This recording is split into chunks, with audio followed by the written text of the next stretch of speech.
Ayan, so good day to everyone. And today we will be introducing a new topic for today.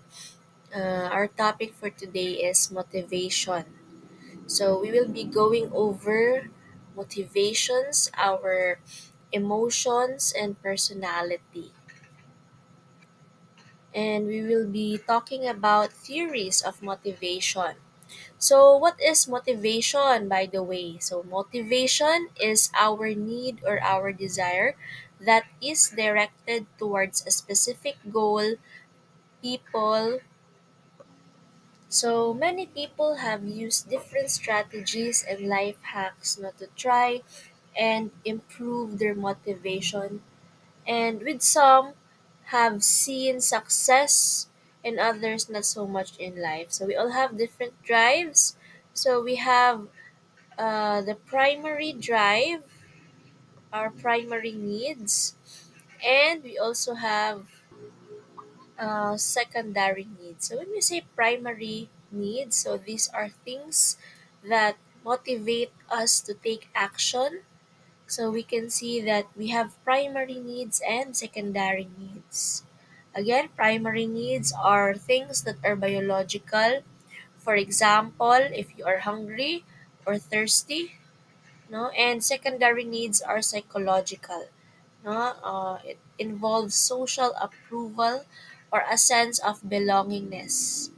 Now, to start this discussion, we are going to be looking at different theories of motivation. So our first theory dates back to the early roots of psychology with William James. So ayan. So, William James, no, this theory is theory of William James. Ang theory niya is instinct theory. So, this theory believes that motivation is something you are born with. No, it's not external items or things that provide motivation to an individual. Rather, it's cunning their instincts or behavior and traits that they are born with and do not have to learn essentially. So, motivation here is connected to genetics. It's not something that you can learn, you're born with it and had some ideas of what thought were instincts, such as kaning a mother. So, ayan, a mother protecting their child. No? So, that is an instinct. So, another theory is the drive reduction theory. So, the drive reduction theory, so this theory believes that we are always trying to keep our bodies in homeostasis. So, homeostasis, what is homeostasis? Is it is the ability of our body to maintain internal stability. Say for example, now if you are in a hot room, so if you're in a hot room, you'll start to overheat and you'll become motivated to change to cooler clothes, no, in order to find a way to reduce your heat. So here, your motivation is focused on your primary needs. So essentially, what this theory is saying is that we have something that occurs in life that takes our body out of homeostasis. So for example, you might be thirsty or hungry. Just to give a few examples, no. Um, so again, in homeostasis, no, for example, here you might be thirsty or hungry. No, and just to give a few example, when you are thirsty, this causes you to need a drink or to eat food. And this motivation stems for your hunger and thirst drive. So, ang drive uh, remember occurs when we're in a state of tension or imbalance of these two drives. So, yeah. you are satisfied by getting motivated to eat food or drink water, and this reduces the imbalance and returns your body to homeostasis, no, which reduces your drive and motivation to eat or drink. So there's also another theory which we called arousal theory. So the arousal theory, which looks at a person's arousal level and their performance, and this theory is based on Yerkes-Dodson law, which is the principle that performance increases with arousal, but only up to a certain point. If an individual goes beyond that point, then their performance starts to decrease. Say for example, let's say you are taking a test. So when you are studying for the test and even taking it, you'll do better if you have some nerve or if you're confident in doing or taking the test. So this keeps you interested and focused on the task at hand. So now, if you are too nervous and if you are shaking with fear, you are overthinking, then your performance of the test will surely be poor since you weren't able to concentrate on the test. Okay, so on the other hand, if you have no nerves at all and couldn't care less about the test, you may also do bad since you won't be motivated to focus on preparing for the test or focus during the test. So in this case, now we can see that each person has a sweet spot where arousal motivates them to perform well at whatever they are doing anything, no, under the sun or above. So it will cause the individual to see a decrease in motivation and performance. So here on your screen, as you can see, there is a graph here. So the y-axis, we have our performance level, and on the x-axis is our arousal level. So notice no that if we compare difficult task and easy task, it takes less arousal to do better on difficult tasks. So to understand why this occur, so think about um, a class, no? So think about any class that you are not interested in. So say for example, math. So in college, no, um, the professor did not really care if you were in class or not. And during my time, the lecture was straight from the book. So for me, the class was overall, it was not that challenging, and I ended up getting bored.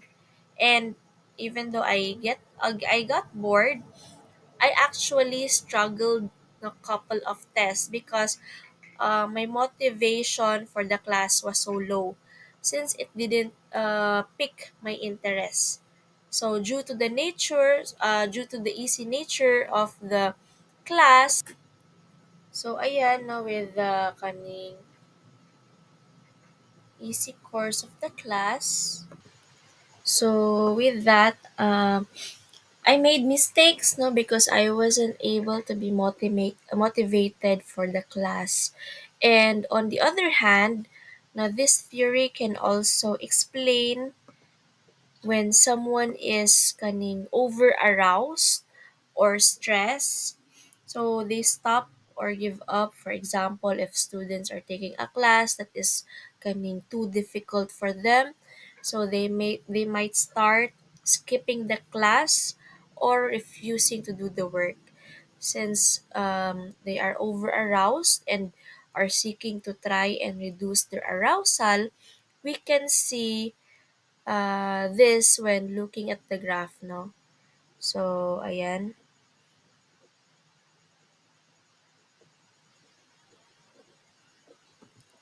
So, next.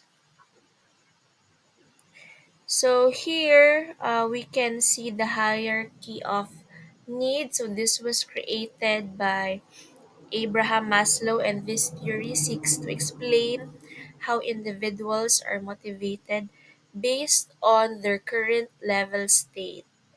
So, the first part of Maslow's theory is the physiological needs. Okay, so physiological needs of an individual. So things like food, water, clothing, and shelter, and so on. So these are the basic needs that needs to be satisfied first. So Maslow visualized this theory as a pyramid. Okay, so as can you remember from our previous lesson, no, the Maslow's hierarchy of needs, the pyramid of needs. So here, Maslow visualized this theory as a pyramid. So you can't move up the pyramid without developing your base. So once an individual achieve their physiological needs, they would then move up to the next level, which was their safety needs. So ayan. So here, individuals who need to be motivated to find a secure job, a home, and have their life set up in a manner that provides security and also a sense of safety from them. So individuals after there move into the next stage, which is love and belonging. So here they are motivated to develop friendships with their friends and family. Also, intimacy is important and there's a desire to build a sense of belonging.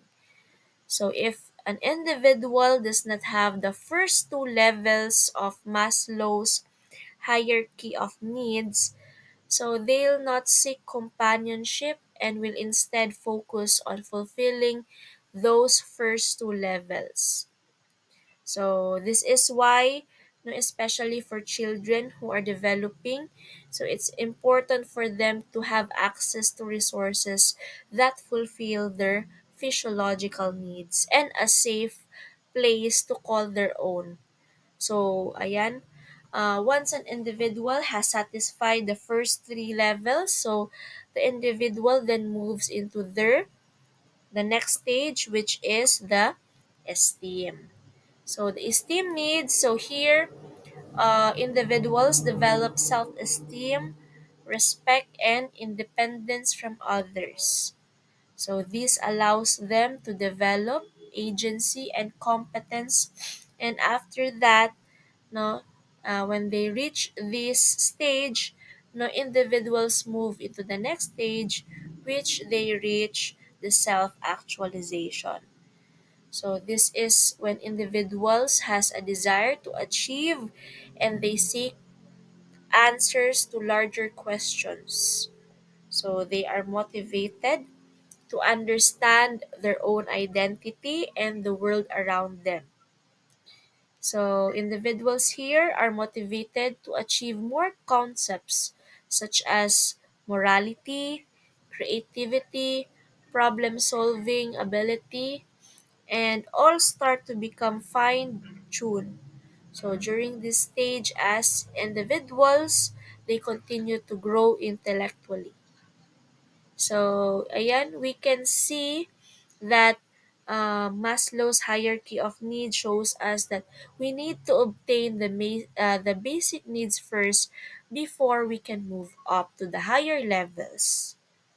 And this theory could be used to explain one of the reasons that um, students who come from families with more money and stability and a safe home life tend to perform better in school if students are still trying to get the bottom of Maslow's hierarchy of needs fulfilled. So it will be difficult for them to be motivated on school. So they need to focus on their basic needs first before they focus on expanding their knowledge. So based on this theory. Okay? So another theory that I want to just insert is the cognitive dissonance theory. So this theory is actually similar to some of the other theories that we've talked about because it believes that our body is trying to keep us balanced. Okay, cognitive dissonance. So this theory proposes that our bodies have a cognitive system that needs to stay constant, and when something happens that is not in line with our mind's consistency, we go into a physiological state that will motivate us to fix the inconsistency. So an example of this would be the belief, no? So, maybe some of you may believe that eating animals is wrong. So, kinsa man diri no believe that eating animals is wrong because that is animal cruelty. 'Di ba? Maybe some of you may believe that. But uh, the fact that you don't like to eat animals, but you still eat hamburger, no? So when you eat a hamburger, it would make you feel uncomfortable, and with that uncomfortable feeling, that would motivate you to change your behavior. Okay? Now, changing gears, we can also see the power of incentives when it comes to motivation. So again, another concept. So incentives no are positive or negative. So we have here external stimuli that seeks to promote a particular behavior. Okay? So ayan no. Um I just want to quickly highlight no the power of incentive. So, the incentive theory, no, this theory states that we are motivated by incentives. So, incentives enables us to act or behave in a particular way.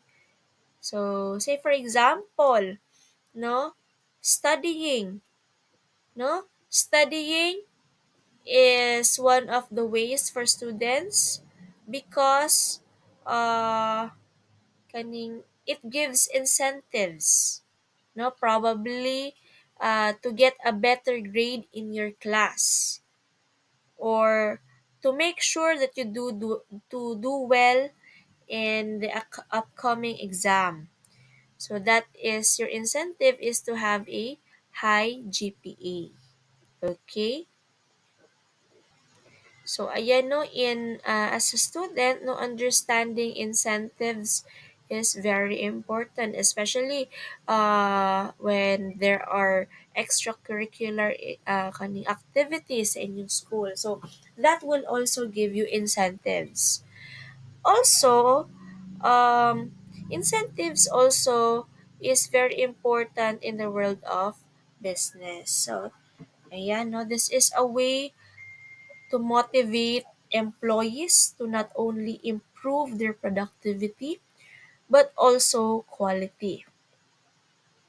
Plus, no, when they are used correctly, they can make they can make a better work environment. So, say for example, a personnel or an employee working at the mall as a manager, no, so, we would use incentive to get employees to come in and pick up shifts during busy times. So, the mall would provide pay bonuses. No, they can provide lunch for employees and enter names into raffles as people when they pick shifts.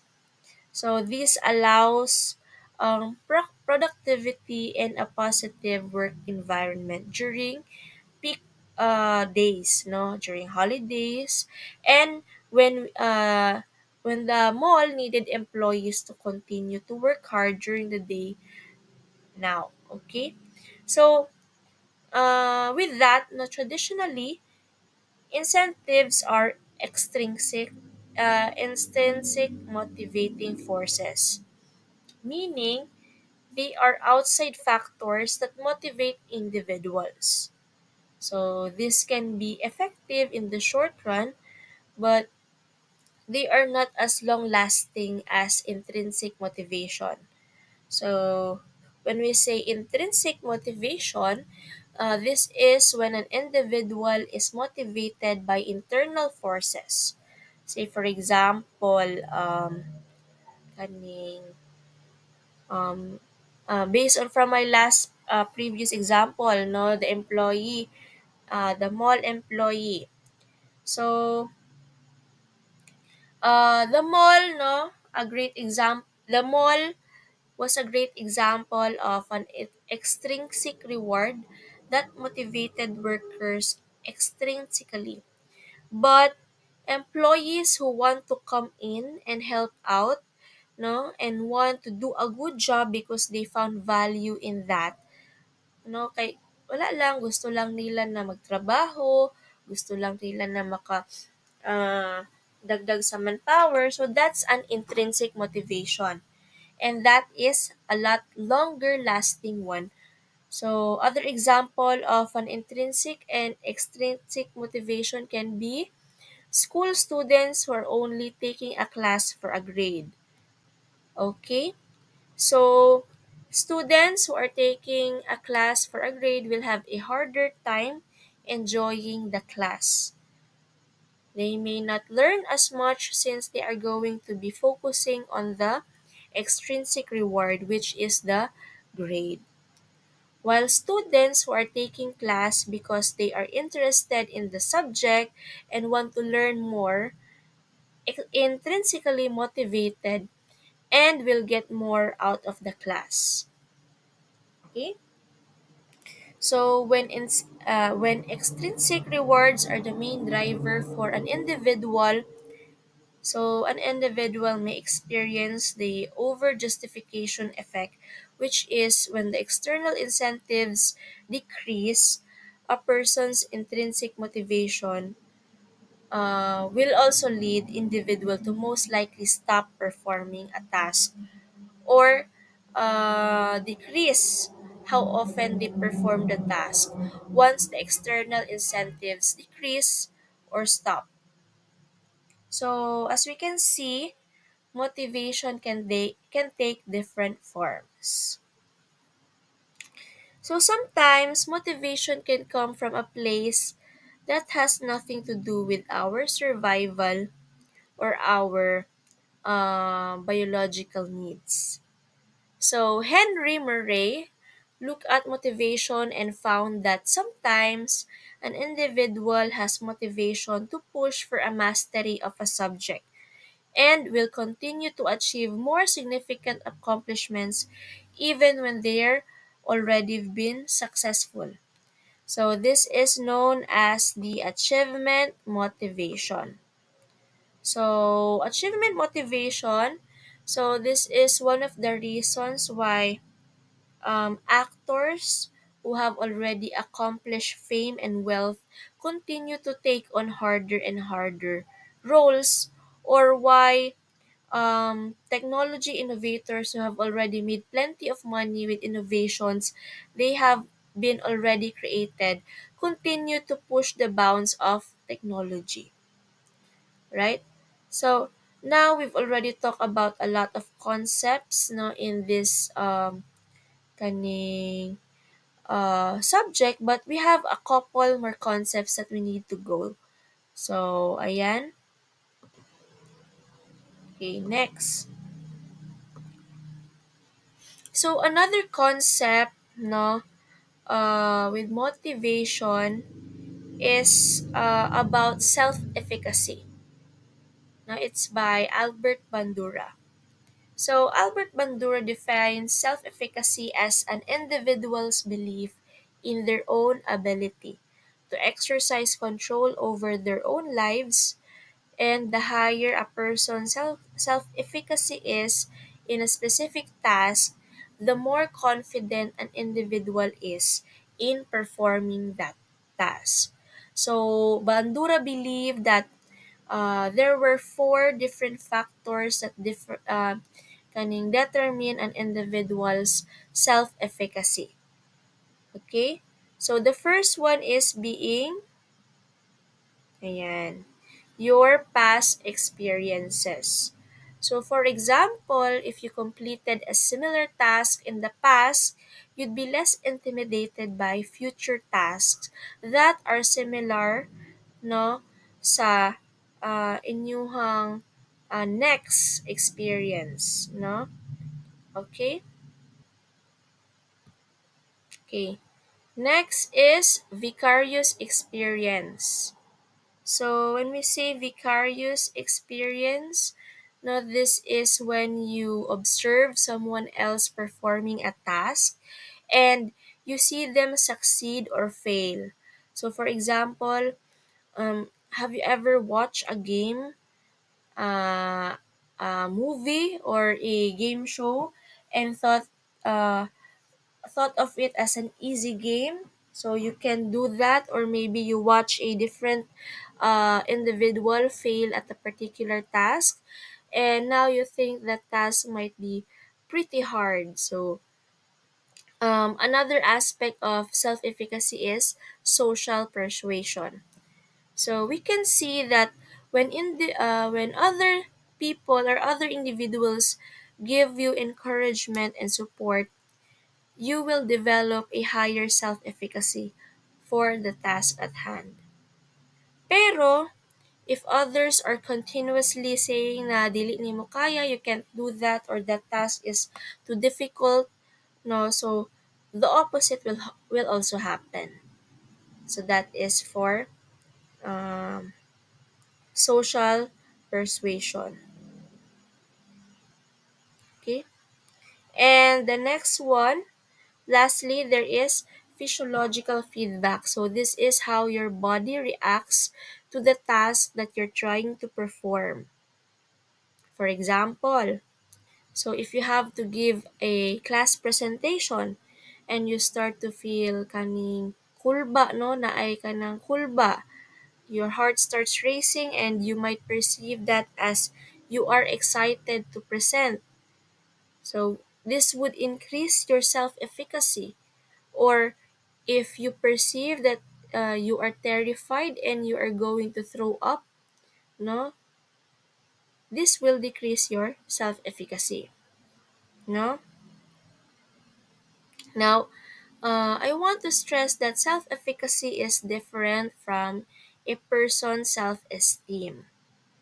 So self-efficacy is all about an individual's belief in their ability to perform certain tasks. So when we say self-efficacy, belief in doing the task.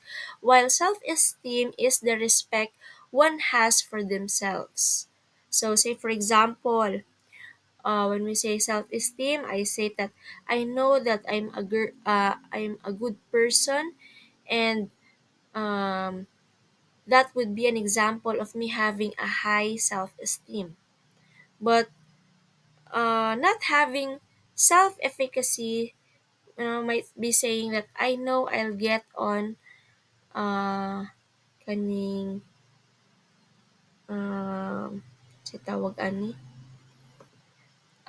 when we say self-efficacy, so you will say I know that I will get a higher grade or the top grade on my next test. So that would be an example of having high self-efficacy. Okay?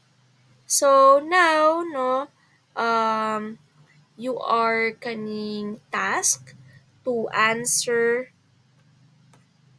all of the test, the questions here. So I want you to answer all of these questions. So this is for number one. So which of the following matches with the drive reduction theory? So choose your answer. Number two, which of the following statements is an example of an individual with high self-efficacy? Number three, use Maslow's hierarchy of needs to explain what needs to happen for an individual to strive to further their knowledge base and maximize their potential. Number four, which of the following concepts would explain why students who are in too easy of a class often struggle to stay motivated. Number 5, which of the following best connects with the cognitive dissonance theory? And the last, which of the following was not one of the four factors that Bandura believed determine an individual's self-efficacy? So that would be all for now.